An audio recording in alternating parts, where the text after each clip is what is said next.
Hello and welcome into Tailgating with the Boys. Another great basketball episode ahead of us. Like we kind of talked about Thursday, we knew going into this that Saturday was going to be a crazy day in college basketball. And at least for me, it definitely did not disappoint.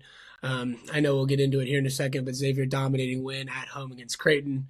Auburn proves, that they can kind of win against anybody and anywhere. And then Duke just continues to run through the ACC and beat everybody by 20 or 30 points. But like they did, I mean, they beat Florida State by what? I think it was like 35 or something at the end of the day. So lots of great basketball on Saturday. I know there were some really close games. We'll get into it. But first, we can start with that Xavier dominating win, beating Creighton by 22 at home. I was there at one of the loudest in-person Cintas events that I've been to in a while. I know that like the Indiana game a couple years ago was very loud. The UConn game New Year's Eve was very loud, but I think this Creighton game was definitely up there noise-wise. I talked to Mark after the game, and Mark was like, it was electric to see everybody come in and support and be so loud in there. But Birdie, how do we feel, and how do we feel about that win on Saturday or yesterday? Yeah, I mean, from a fan standpoint, that is, as far as watching on TV, that's probably my top game I've ever watched from Mm-hmm. Xavier. It felt like this team was the way they played Saturday is the way we were expecting them to play all season coming into the year back in November.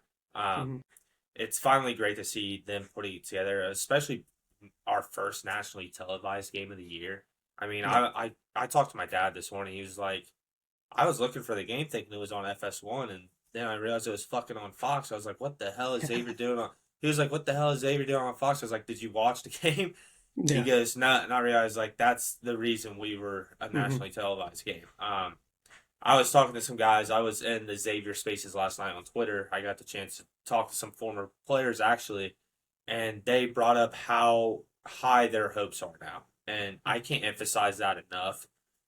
Yesterday, this team played with the ceiling of a Final Four. They Yep. played with depth. They played sharing the ball. We went into halftime up 15, and Freeman only had Yep. four, and he came Yep. out in the second half and scored 19 points. Mm-hmm. It's it was awesome to see this team kind of for the first time all year click on all cylinders. I mean, Hughley gave us great minutes defending Kalkbrenner. Great Maddox minutes. gave us great minutes. It was the first time all year our guards clicked. All three of them clicked between Conwell, Maddox, and McKnight. All of them. McKnight, Mm-hmm. you could really tell wanted this game really bad, and Oh, it's big time on both and ends of the yeah, floor. yeah. I mean, just across the board, if this Xavier team can continue to play like that, we're going to be a force Mm-hmm. to be reckoned with come 2 weeks from now here in the Big East tournament, and then 100%. going into March Madness. It's great to see. I'm happy for the guys. I'm really happy for Zach. Um, Mm-hmm. it was. I mean, Ryan Conwell attacking the basket for the first time all year. Where has that been? I Yep. mean, it's Yep. it's great. Now I know we're forecasting Xavier is in now. Um, Yeah, I think 70% is what I saw this Yeah, morning. 70%. Lunardi, who is a dumbass and a jackass, has his projected out. Yeah. I wanna go over some quick stats. He has these four teams ahead of us currently. Indiana, who's 18 and 11, 55 net. Ohio Mm-hmm. State, who is 16 and 13. Nebraska, 17 and 12, 57 in the net. Oklahoma, 17 and 12, 52 in the net. Arkansas, who is 6 and 10 in conference play.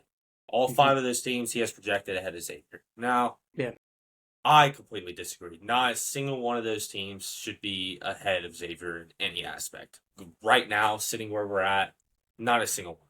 How can a team be 6 and 10 and make the tournament and be ahead of the fifth best Big East team? I mean, Arkansas is currently the 11th ranked SEC team. It's And got rolled out of the yes, gym yes, by yeah, South Carolina. which is the worst team in the SEC. Mm-hmm. It's getting a standpoint. I love being a Xavier fan, but it's weird being a Buckeye and Xavier fan because for football, the Buckeyes bring in money. For basketball, Xavier doesn't bring the NCAA much money, and it sucks. And I'm starting to understand it a little more from an outside fan's perspective when it comes to football talk, and some of these teams don't get the chance. I'm starting to feel like that's starting to be the case a little bit this year for Xavier, and that's where we're Yeah. starting to see the SEC bias. Yeah, I mean, definitely. And the only team that you mentioned that I could see having an argument is Indiana. The streak that Indiana's kind of went on over the last 2.5 weeks or so has been pretty good. Beating Purdue, beating Michigan State, who are both top 20 teams in the country, going out to Washington and handling Washington in the way that they did. Granted, Washington's not that great of a team, but we've seen how hard it is for a lot of these Big Ten teams to go all the way out west and compete. They do have Oregon here, I think Tuesday or Wednesday. They continue their out west trip. Their out west trip.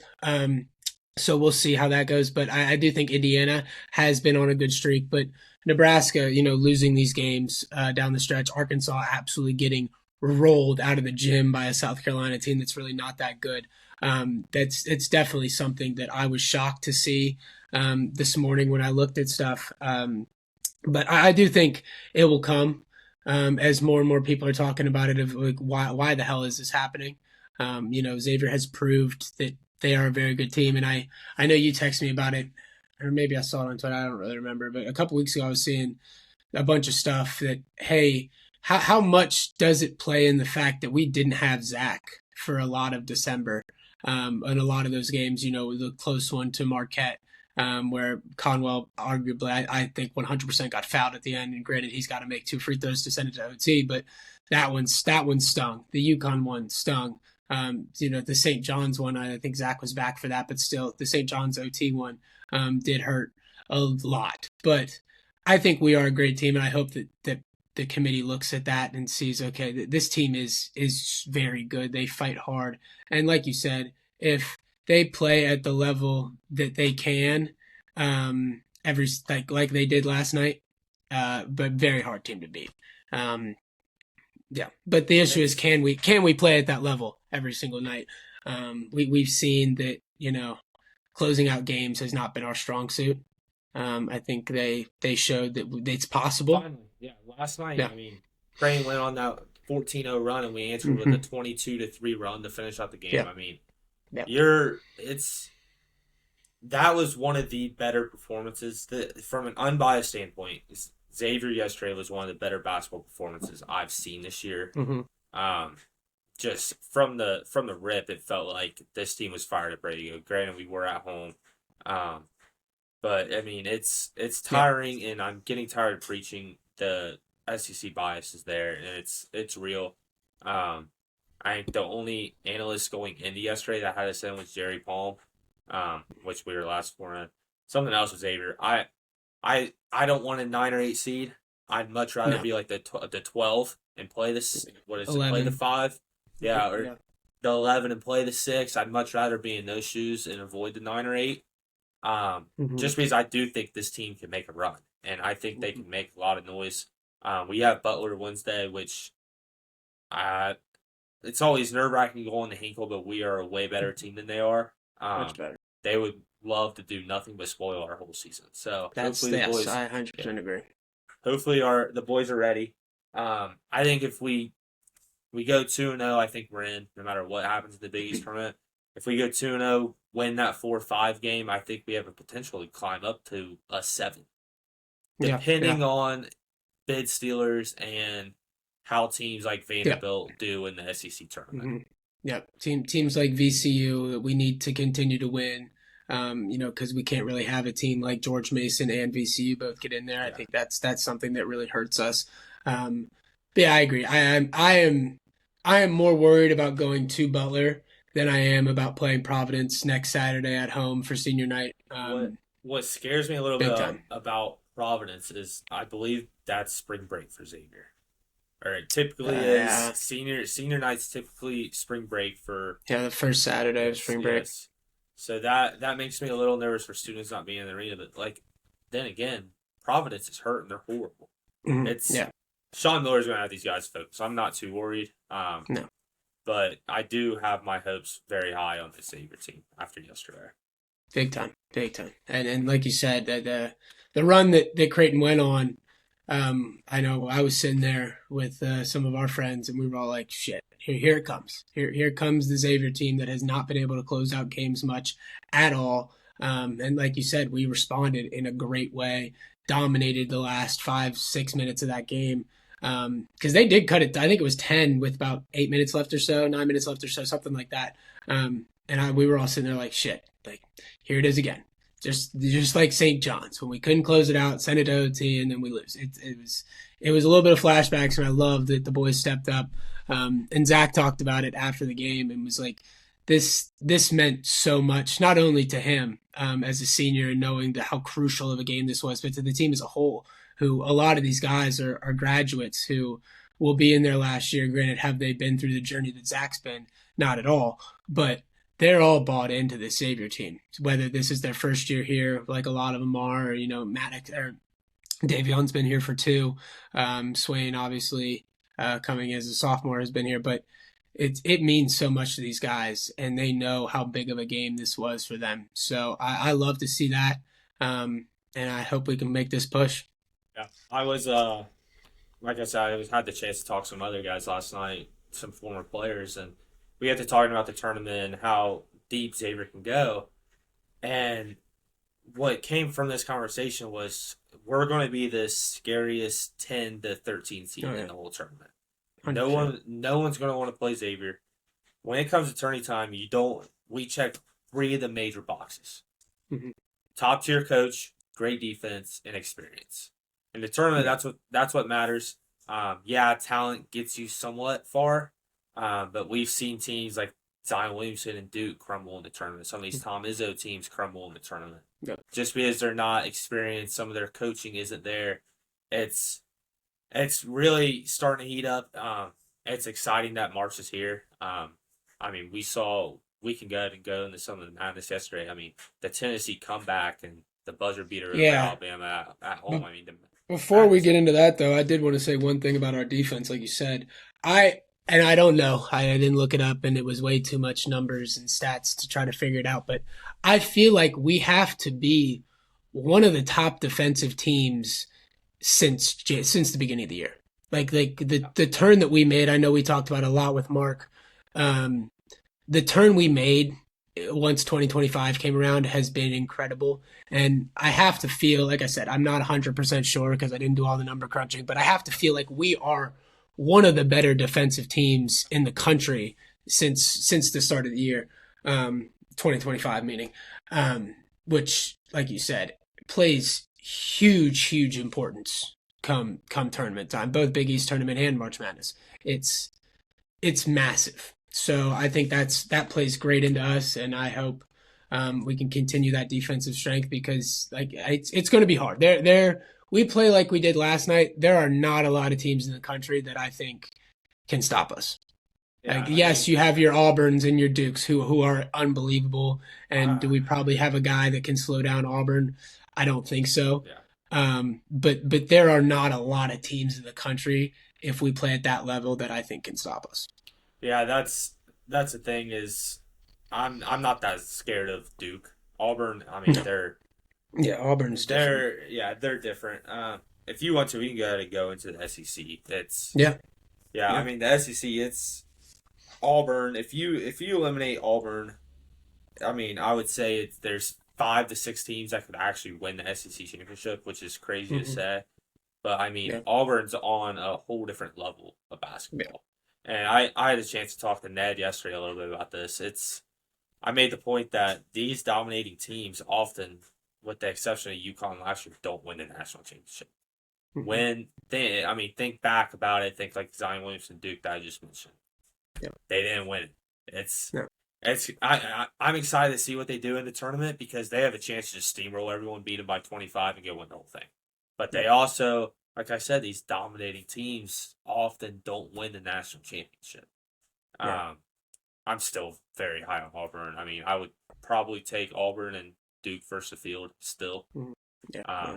I know we talked about that Sunday, I think. It's serious. But yeah, like I said in the beginning, they can beat anyone, anywhere. Home, away, out in Maui, out in who cares where. They can go down to the Bahamas and beat the shit out of somebody.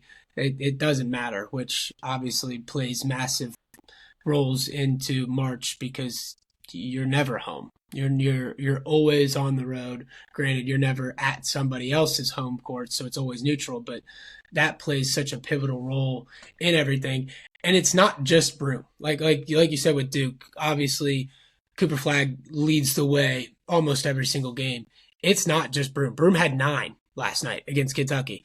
So all these other guys can step up and score. So and obviously, Broom was out for a while there. I think what was that, probably December-ish, maybe. Whenever that was, he was out for a while and they didn't miss a beat. Yeah, So I think that's what kind of sets Auburn aside from all these other teams is they have so many guys who can score 20 plus every single night. yeah. Which something that's exciting. Speaking about Auburn is when you look at bracketology, most people have Creighton sitting at the 8-9 and the same region as Auburn. Yeah, I don't want to say.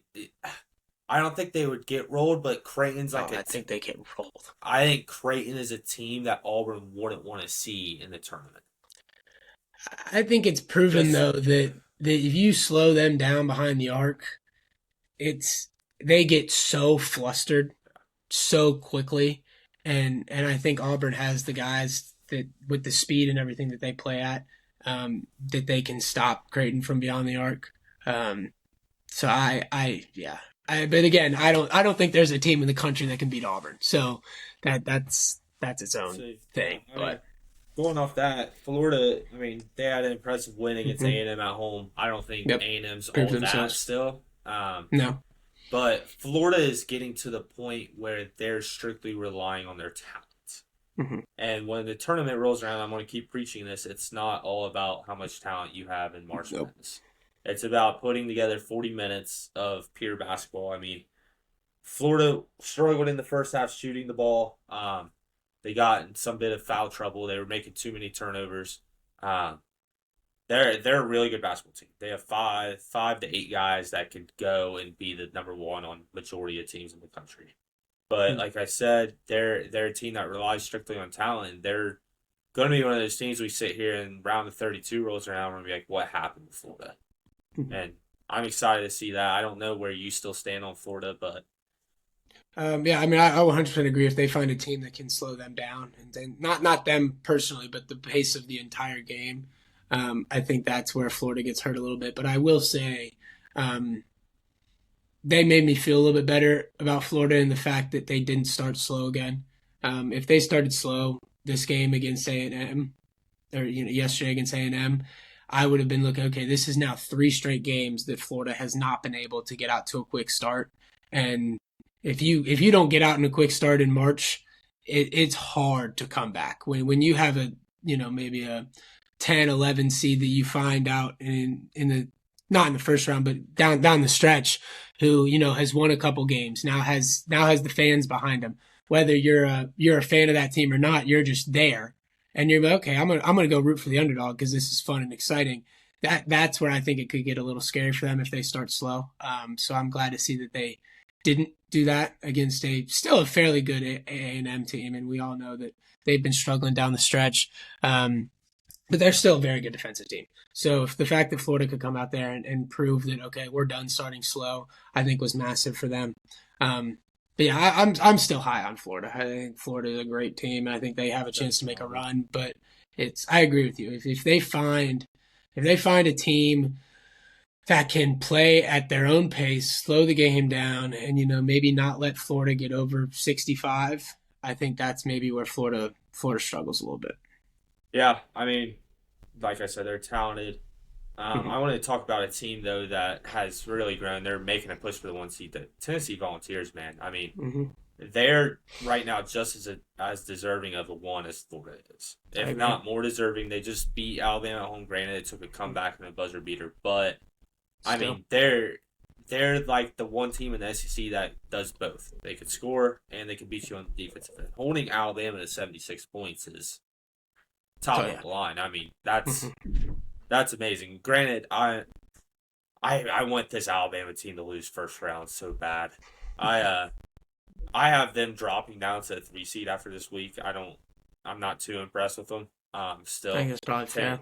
yeah. I mean, Tennessee continues to grow on me. Like I said, they're really exciting to watch. But in the middle of the pack at SEC right now, I'm taking Tennessee to make the deepest run out of all those Alabama, Missouri, A&M, Mississippi State. Out of that bunch right there, I think Tennessee has the best team to make a deep run into the tournament. For sure. For sure.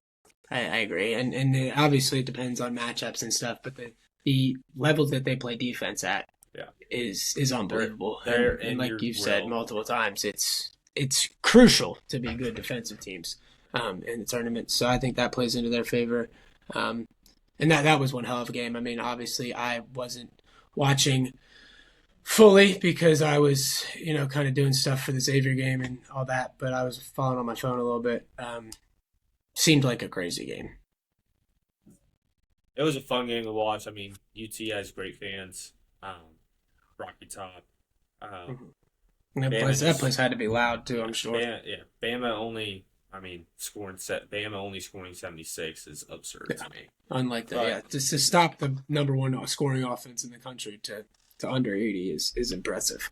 Yeah, I think the SEC might have a chance to miss out on beating the bid. Mm-hmm. We keep talking about the 14-team bid. Right now, if I released my bracket, I only have 10 from it, and it's crazy to say. I can't get behind these bottom teams of Arkansas, Texas, Oklahoma. I can't get behind those three. I can get an argument for Georgia. You can also give an argument for Oklahoma as well, but I can't. Arkansas, I don't. Four and 12 in conference play. 4-12. They in their last 16 games, they're 4-12. Who is Oklahoma? Oklahoma. In their last 16 games, they are 4-12. Yeah, that's rough. That's rough. Really rough. Bad timing too. I think Oklahoma's going to get left out. Unless if Missouri goes there and beats them on Wednesday night, which is one of the games of the week as far as bubble watch goes, is Oklahoma can almost secure their spot because of how high they value the fucking SEC. It's, I don't know, man. I mean, then you have Oklahoma, Texas to wrap up the week. That's an elimination game, arguably. But like I said, they have a chance of missing out on that record-breaking bid. And I hope they miss out on it. I'm tired of the whole SEC shit. I am. Yeah. And another team, I mean, not a team that I think is going to get bounced by any means because they won't.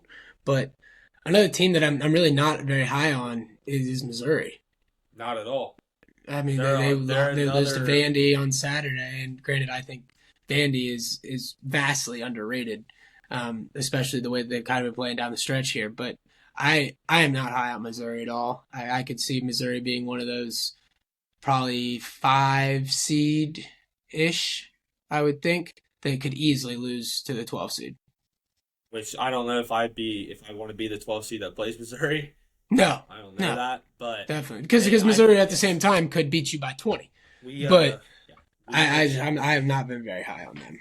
Yeah, we mentioned this on our show on Thursday night that Missouri's at the point where they only win at home, and come tournament time, you need your fans in the arena. They're going to be one of those teams that the 12 seed brings more fans than they do. Mm-hmm.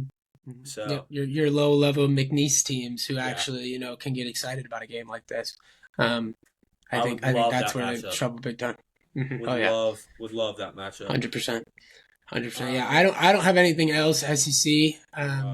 I think that Vandy, like I said, I think Vandy's vastly underrated in the stretch that they've went down the line here. I think is going to potentially propel them into a fairly good position. Especially, beating Ole Miss, beating A&M, beating Missouri over the last week and a half is crucial for you to finish the regular season in. So I think Vandy is hitting their stride at the right time. But we can move into the ACC. I know I talked about it a little bit in the beginning, but it's Duke. Clemson is going to be that second team. Louisville had a little bit of a sweat against Pitt there for a while. I know they ended up winning by 11, but it was close for a very long time for that game. Pulled away at the end. I mean, the ACC sucks, and I think Oh there yeah. should be a three-team bid. Um, Hmm. SMU lost at Stanford last night, which I watched that game. That was a huge loss for them. They needed that win. If they won that game, they'd be That's brutal. firmly in.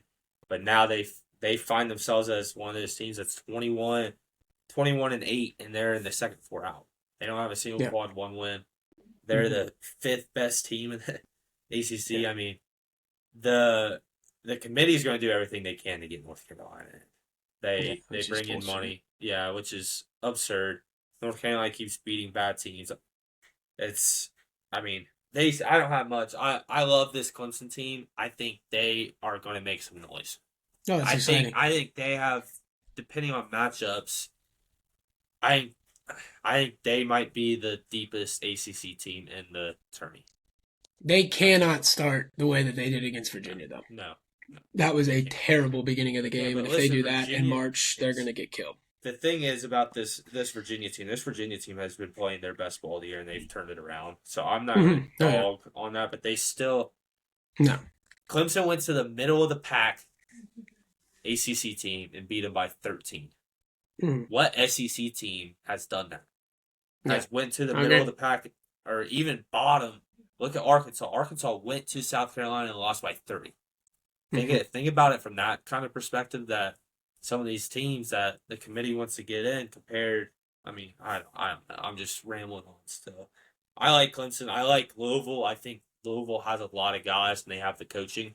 Um, Chucky Hepburn. I mean, they're Hmm. going to be a tough team to face as well. But Clemson also. I actually have a question for you. I guess. Do you know what Clemson shot from beyond the arc against that Virginia team yesterday? I would go with 18%. 10. 10. I They believe they shot won by 13, 10%. and they won by Yeah. Oh 13 yeah. on the Yeah. road. On the road. Hmm.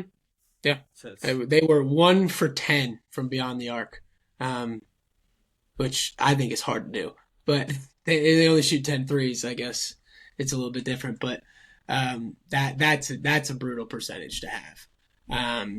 And granted, they don't rely on the three as much. I don't think, but still, a percentage that low is rough. Um, but yeah, it's Duke.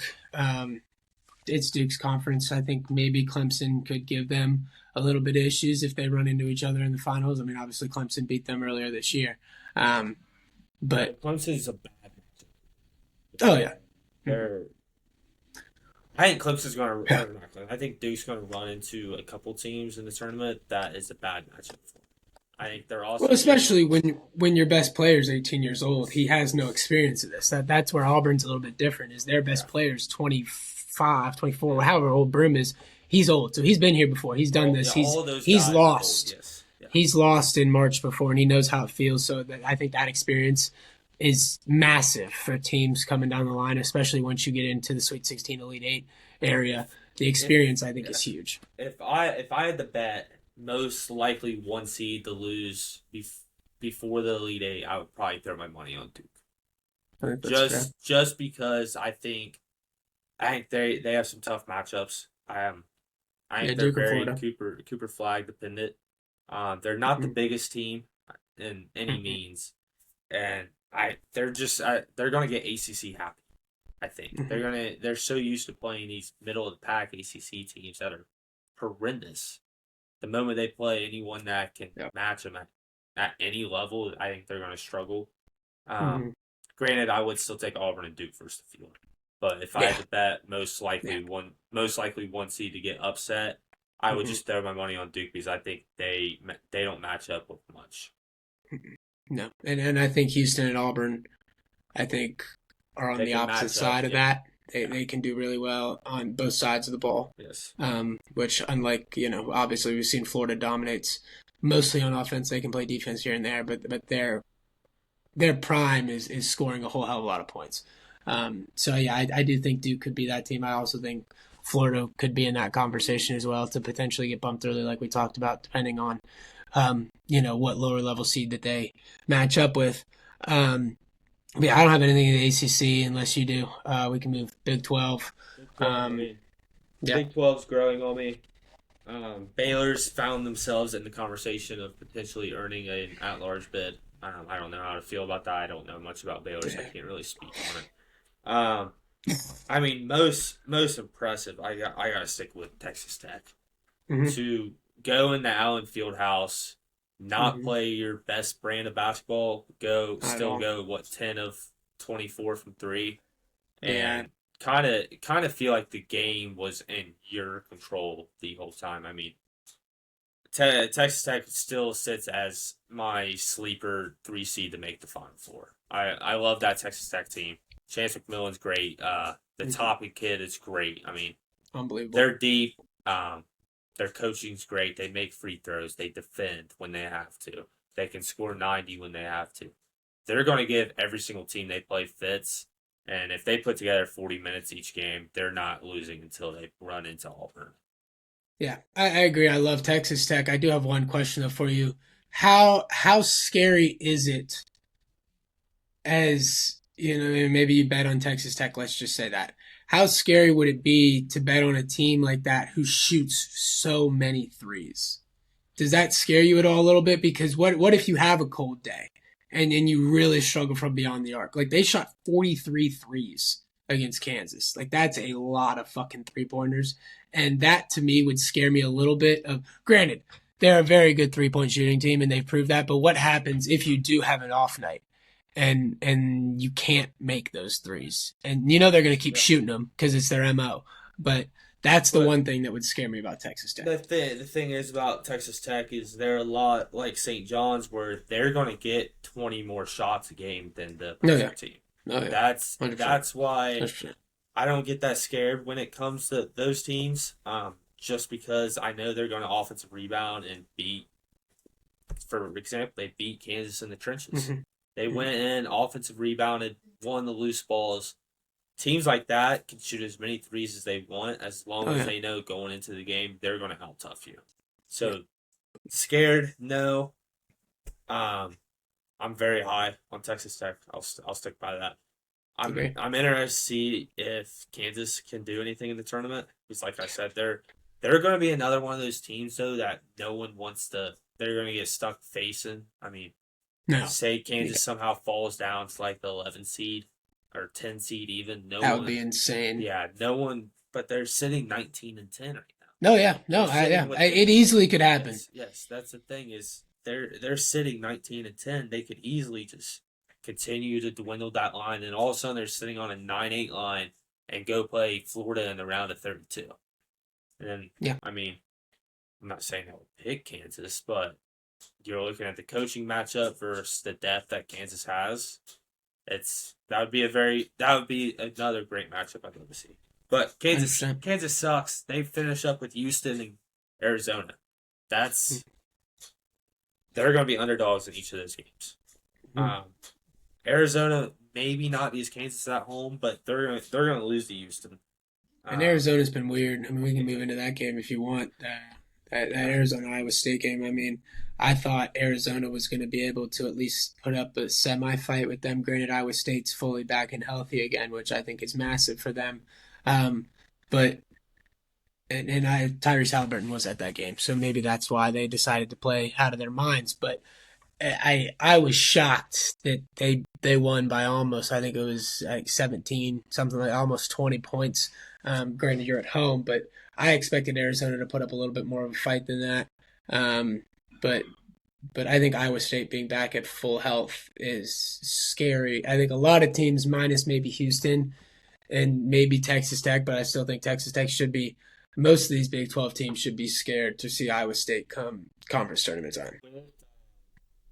with the Big 12, something I'm going to be looking for come March Madness is what team out of those main three of Iowa State, Texas Tech, and Houston got bounced on the second day of the Big 12 tournament. That's Mm-hmm. something I want to keep an eye on because all three of those teams are really good. All three have Final Four ceilings. Mm-hmm. Whatever team that gets bounced earliest, I'm probably going to take to make a little bit of a run in the Mm-hmm. tournament. Yep, rest is going to Yeah, be crucial for that. that's I agree, but it's interesting because I think you can probably agree. 3 weeks ago, before Iowa State kind of got killed with injuries, they were probably clearly going to be the number two team in the Big 12, potentially even the number one seed going into the conference tournament. Now losing, a couple down the stretch due to injuries, I think due to injuries, I think they win a lot more of these games if they're not hurt. Definitely the Oklahoma State game comes to mind. Um, I I I would be scared to see Iowa State first round. I mean, because right now they're 12-6 in conference. They're tied for fourth. They're gonna So, be they're gonna be at worst a 3 seed. I don't yeah.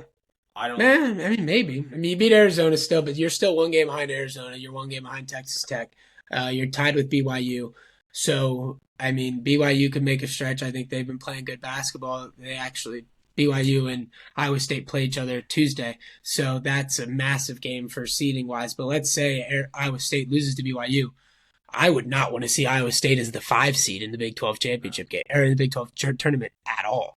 Like that to me is a team that could go on a run, and then I don't know how it's all set up, but you probably see Houston before the finals in that one, and then as Houston, you're probably like, shit, I don't really want that either.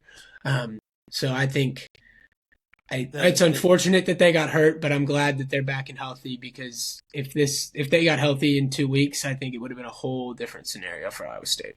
I was talking to some guys last week about Houston. We were comparing conference tournaments and if you really want to win that versus getting like an Elite Eight bid. Mm-hmm.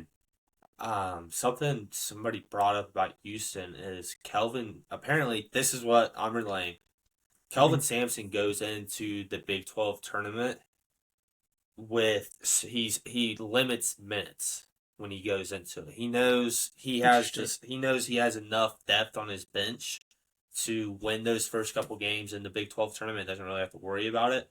And then even in the Big 12 championship, if you watch it, I guess he still like will limit like what LJ Cryer plays, which is Do you blame him? it's I no don't. no I don't blame him at all. But Houston Sneaky man, they're a really good basketball team. They're Oh yeah, really I think this is the best team Kelvin Sampson has had.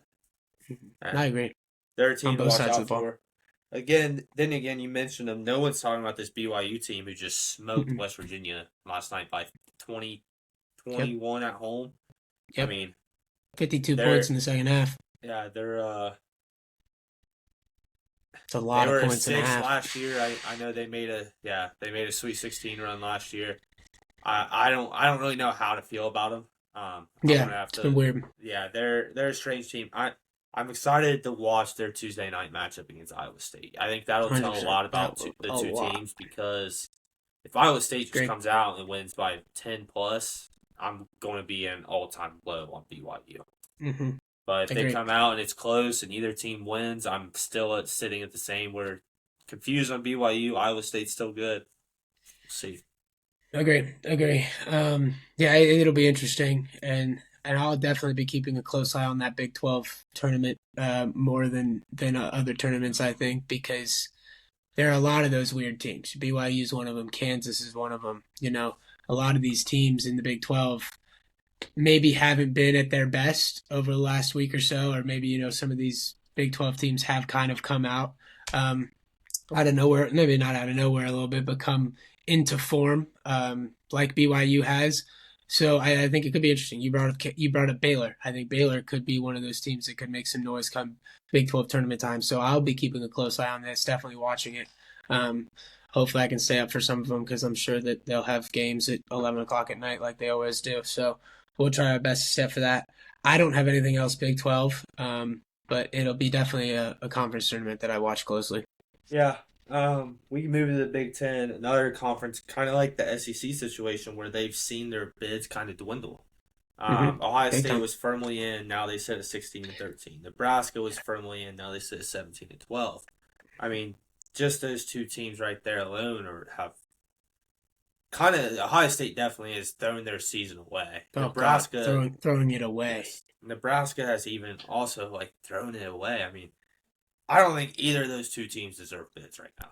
They've they've done nothing to prove a bid for me. Mm-hmm. I mean 16 and 13. You cannot put in a 16 and 13 team. And And Ohio State's 8-10 I in still conference. yes, I still stand if you don't win 20 games, I don't think you should even be considered. Mm-mm. It's now Nope. granted you go and win your conference championship, obviously you can have a large bid, but Mm-hmm. I don't think if you're under 20 wins, for example, And under Nebraska. 500 in conference too. Yes, I think yeah, that plays a massive role in it too, yeah. I because I think that probably plays an even more bigger role. I think well, because yes, I agree you should get to 20, but you got to think about all these preseason or pre-conference play tournaments that they play, and sometimes you have terrible matchups and you get killed, and I get that, but Ohio State being 8-10 in conference, Nebraska being 7-11 in conference, like yeah. that's rough. Like that's not really even close to 500. Then you, I mean, going off that, I said this a little bit ago. Oklahoma 4-12 in Yeah, conference. Arkansas yeah, 6-10 in conference. I mean, hmm these teams are well below 500 since they started hmm conference play. It's not like yeah, they're sitting right at 500. They're well below the line, hmm and it's yeah, again, it's annoying.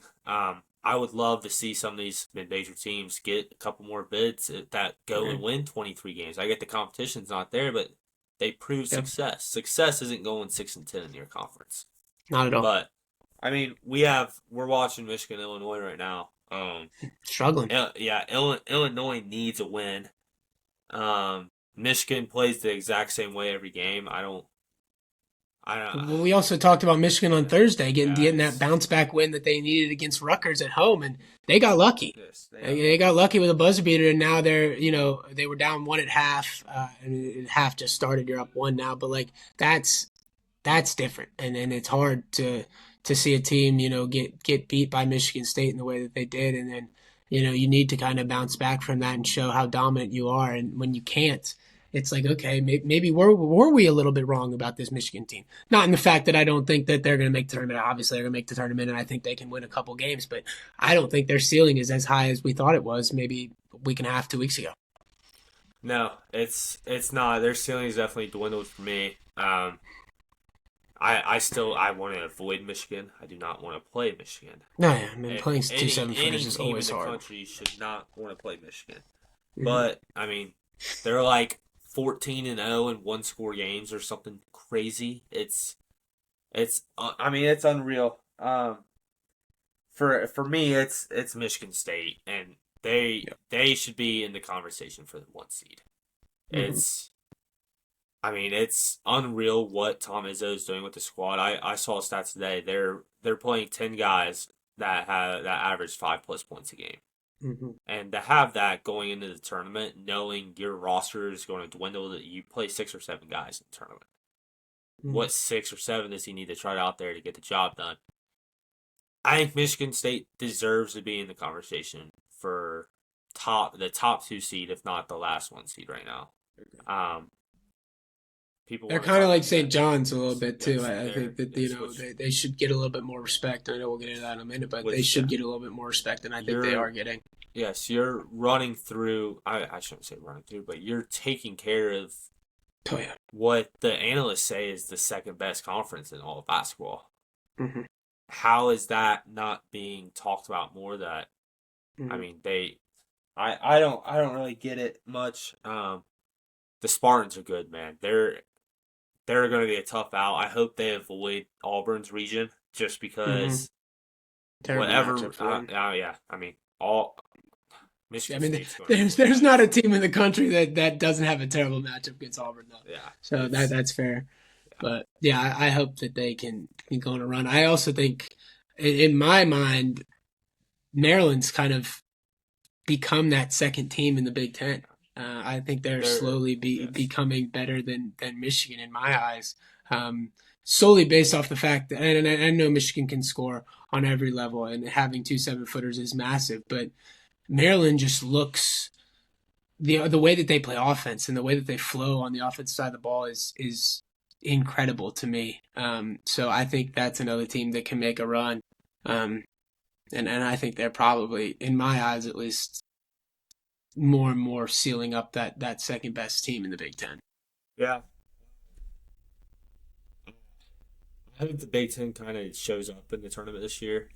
Um, You know, you hope, but hasn't happened in a long Yeah, time. yeah. Oregon. I mean, you had Purdue last year, obviously. Purdue's very weird this year. Not Um, yeah, not even close to the same yes, Purdue team that yeah. they had last year. But I mean, my sleeper team in the Big Ten still sits with Oregon. Mm, Dana Altman. I mean, They can shoot, they can score, they can defend. Mm-hmm. They have a fan base, which is huge. If they get to stay out west, find themselves in the West region as a 9 or 8 seed, That's the one thing I think could kill them. If they have to come over and they get, for whatever reason, put it in the Midwest region and have to play, these teams in maybe Texas or stuff like that where they have to travel a little bit further, I think that maybe hurts them a little bit. yeah. But then again, you're gonna have this Oregon team who you keep your eyes on the Big Ten tournament. They play on that Thursday and get bounced. They're like a win away right now from being locked into the NCAA tournament as is. I think so. They get bounced. You have a week of rest. These guys get to go home. They get to enjoy their families, party for a weekend, hang out with their girls, whatever they want to do. I mean, they get a rest for a weekend, and then Dana Altman gets a full week to scout and prepare for whatever that first matchup is. And people don't like to admit this, but you have a full-on second team typically preparing for, just say you have Auburn sitting at the 1 seed. Your whole scouting team's getting ready for Auburn behind the scenes while you're also preparing for that 9-8 matchup. So that's something to keep an eye on that a lot of people have been talking about recently. Is it better to get bounced early in these conference tournaments than go far and lose? And Blake talked about it a lot. Yeah. It's team to team a lot of the times, but majority of the time it does help. And it really depends too. Like obviously, if you need to win a couple games in your conference tournament, you don't want to have all these rest days because you need to win, or you're going to have a lot of rest time until the next season starts. But it is some teams who have a lock in there. That is it better to get bounced for second round of your conference tournament or go all the way and losing your final or losing the final 4 teams of your conference tournament? I think probably most of the time it's better to have a couple of days rest, especially when you're already locked in. Big Ten will be interesting. UCLA's been such a weird team in my eyes the entire year, but one of those teams I think who could make a run. As one of those mid-level ranking teams could come out. Maybe I don't know exactly what they're placed at right now, but I can imagine maybe a 6 or 7. They're set on the maybe an 8. Line right okay, now. Yeah, but still, like I think they could be one of those eight seeds that makes a good run. So it'll be interesting. I think the Big Ten will be weird because is the Big Ten going to show up in force? I think every single Big Ten team could get upset before the round of 32. Yeah. And I think they only have 2 teams that could actually make it to the Final Four, and that's Michigan State and Maryland right now. Yep. Agreed. But we'll see. We can move on to our conference, Big East. If I see another graphic where St. John's is any lower than the best 2 seed, I might lose my fucking mind. If I see another one with where they're sitting as a 4 seed, I want to freak out. I mean, it's insane. They should be in the conversation. They won the Big East regular season. And incredibly disrespectful. A week before the season even ended, Rick Pitino tried out his white suit. Fucking Joe Lunardi has him as the worst 3 seed right now. How is that? 26 and 4. Ran through the Big East, which Big East has ran the basketball tournament the last 2 years. Has ran March Madness the last 2 years. Best conference each year the last 2 years. Disrespectful. That's why. No, I agree. It's incredibly disrespectful. I think they could be the one after Florida. After Florida's showing, I think they could take Florida's spot going into this week. Agree. I think, like I said, probably 10 minutes ago or whatever. I think them and Michigan State are in the same boat. The amount of disrespect that they're getting for the way that they've been playing, especially over the last 2 months, that they just roll through teams, and at the style that they play too. It's on both sides of the ball. It's their St. John's defense is unbelievable. The pace that they play and the way that they play, their rebounding is top tier. But they can also score on every single level on offense. So it's wild to me that they're not getting the respect that we both think that they deserve. But it's insane. There should be zero reason why they get a 3 seed. Zero reason at all. It should be 2 or 1. They could lose their next 3 games, and I would still have them as a 2 seed. Yeah, it would. It's unreal. It's insane. I agree. A team I want to talk about who they're my most hated team in the Big East. It's Marquette. I read something today. The last couple of years, Marquette has done really well in the Big East, as we all know. They beat us 2 years ago in the Big East championship. But for the first time Marquette is playing well going into March. It Hmm. felt like the last couple of years, like last year, they were a 3 seed, got bounced in the round of 32. They or they were a 2 seed last year. 2 seed, they lost. Was it they lost to NC State, right? I believe they were I the don't two that remember. lost to NC State in the Sweet Yeah, I 16, think you're actually. right. I think you're right. So I they're another team that was top 10 for the first month and a half, 2 months of the college basketball year. Now they had a bad January, lost to a couple good teams in Xavier, UConn, lost to St. John's. But now they're just kind of flying under the radar, which is kind of where Shaka Smart wants to be. If you want to think about it, think back to his VCU teams. He wants to fly under the radar. He wants no one to talk about him. He wants to not be acknowledged until they make the Sweet 16 and they beat a 2 seed to get there. That's I'm not high on this Marquette team, but when it comes time to tournament, I'm rooting for the whole Big East because Oh yeah, the amount for of sure. disrespect they get is unreal and it's unmatched. And I'm ready. I hope Marquette makes a run. I hope Xavier, I hope UConn, I hope all these teams are Sweet 16 teams get past that first weekend, which would be great for the conference. Yeah, I can't stand Marquette. Marquette fucking pisses me off. Yeah, And in my eyes, their fans suck too. They're the oh, worst fans in terrible, the Big East. terrible, terrible. And something about Shaka Smart just bothers the shit out of me. I don't know if it's the stupid fucking short sleeve over the long sleeve. I think he looks like a fucking idiot on the sideline with that shit. I literally have not understood it for forever. It makes zero sense to me. Maybe that's what pisses me off so much. I don't know, but I can't stand Marquette. Um, but yeah, I agree. I always root for Big East, just like I always root for Big Ten come um, bowl season. Um, but to me, to me, it's Cam Jones or bust. If you Yeah, can but the somehow, thing and yes, I is, get Joplin's been playing well, and I get Joplin's, that, and if but they shoot and they defend, that's the yeah, thing. They defend really well, and they have the second or third best. I always forget this guy's name. The second or third best defender in the Big East. I forget his name. Help me out here. I'm looking Um, for it. Oh, the Mitchell kid, yeah, the Stevie Mitchell. Mitchell. Yeah, Stevie Yeah. Mitchell. He's the Hmm. he can't score, and if he does score, No. he's scoring 20 somehow. Hmm. Hmm. But he can defend. This Marquette He team averages two and a half is steals a game. yes. They can defend. Uh, someone else. I mean, we can. No one's talking about UConn. No one. Yeah. And Dan Hurley is just racking up bulletin material going into the tournament. And yeah, they've had some shaky performances.